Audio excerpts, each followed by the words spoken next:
聖經使徒行傳7章第10節，救他脫離一切苦難，又使他在埃及王法老面前得恩典有智慧，法老就派他作埃及國的宰相，兼管全家。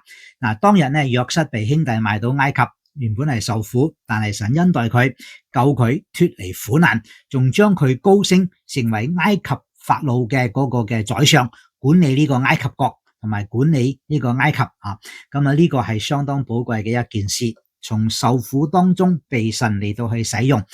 神使用咗約瑟救佢脫離呢啲嘅苦難，求主幫助我哋。有時神讓苦難臨到，係要磨練熬練我哋嘅心智，叫我哋能夠更加有效嚟到侍奉佢。所以如果你今日面對苦難，唔好灰心，求主幫助我哋，因為佢會救我哋，佢會幫助我哋信耶穌得永生。我係鄧英善牧師。